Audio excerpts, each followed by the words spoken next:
friend brought a street light over for me to do some work on. Let's see what he brought me. First he wanted me to check to see if it's something wrong with his cable. It's not working right. He brought me some new levers. I also have these.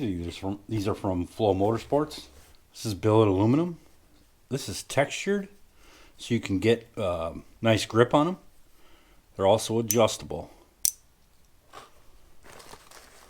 Did come with both levers. They have the little inserts. And they did come with some instructions. Alright, so on to the big box.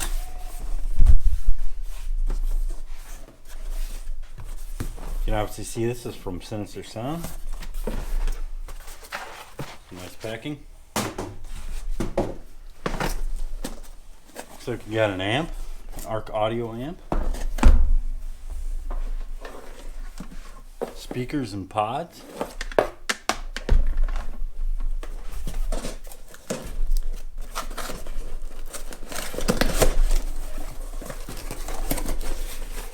As well as some grills, and it looks like some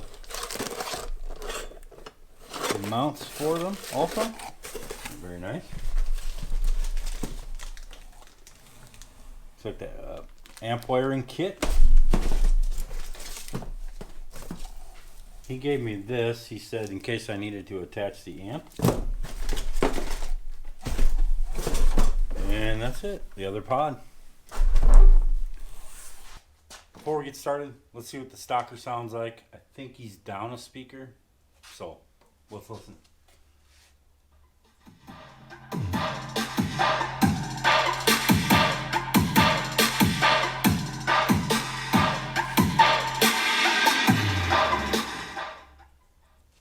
Pretty bad, really.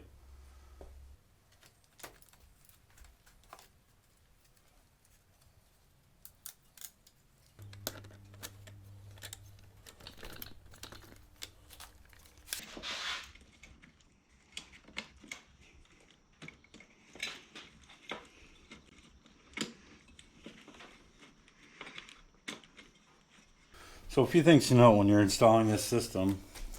These wires here, I'm going to have to get on this side because that pod's going to take up a large area of in here.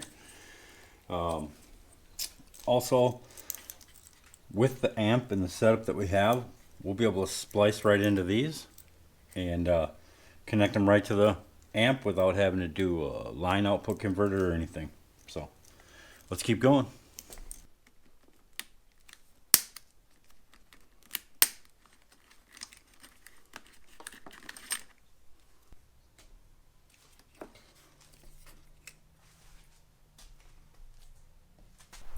So now we've got this side all clear. We can get this grill in, we can get that other mount on, and we can get the pod installed.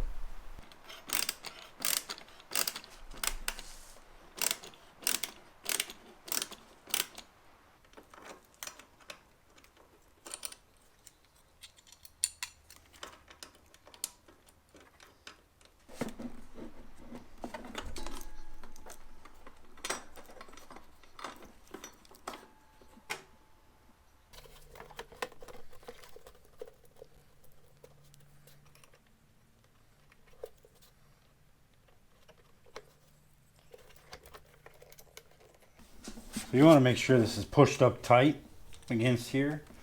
They don't include a gasket or anything. And there it is, installed. We got the other side in. This is our last side to install. Everything's mounted and tight. So now I can get the amp mounted. We'll get all this wired in to these.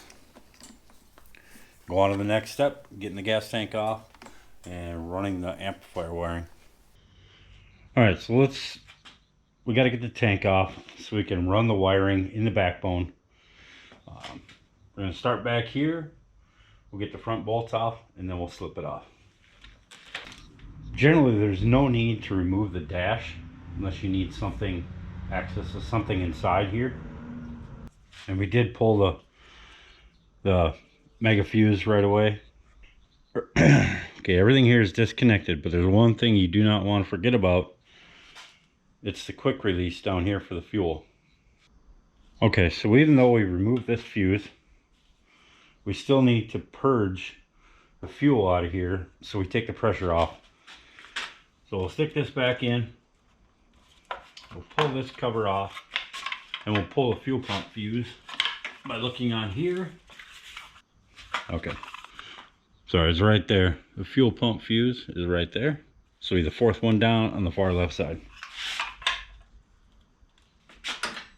Turn this on, fuel pump is on.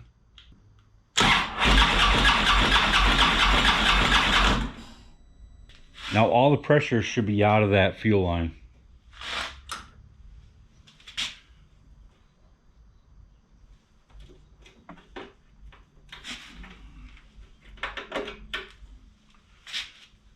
You might get a little bit of fuel on your hands. You just want to double check. Like, you don't have the O-ring in here, but when you pull this off, you can double check to make sure the O-ring stayed in place, so you don't have a fuel leak. Now we should be ready to take this off.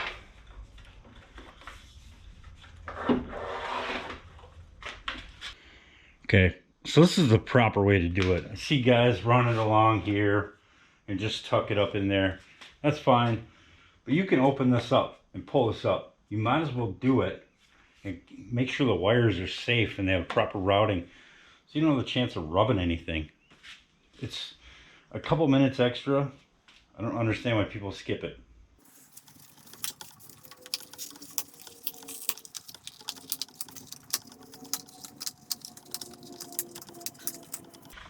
So there's that.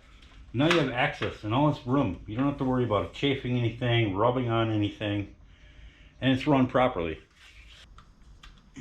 Alright, even though that line is run up there, it's technically not live because we removed the fuse, but it'll be live back here. So in this much of it, it's live. So that connection at the battery is done now. It's all ran through the backbone here. I ran it up this side. There's some larger power and ground cables on this side, so I didn't want to risk any interference. So I put it on this side where most of the smaller gauge wires are.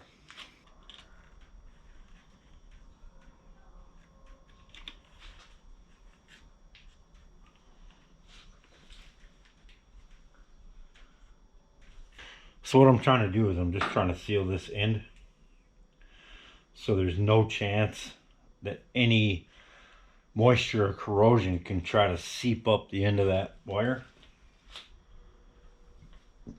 And this, the solder will allow this to clamp down on that without spreading all the wire out. So he's not going to use, obviously, the rear speakers. He doesn't have any. So we're going to leave this connector. But according to them, we need to cut this, and then we'll connect into this with this.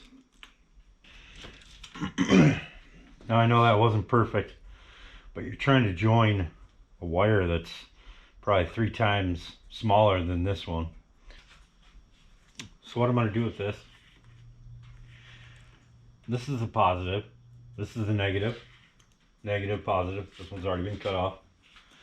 I staggered these, so when I solder them, they'll stagger, and I can wrap them with Tesa tape. The same thing on this side. So one tip before you go and cover this up and you end up with having to go back in and fix it, before you heat shrink these or whatever you're doing, just give them a tug. Make sure that it's in that connector and tight. That way you know you got a good connection.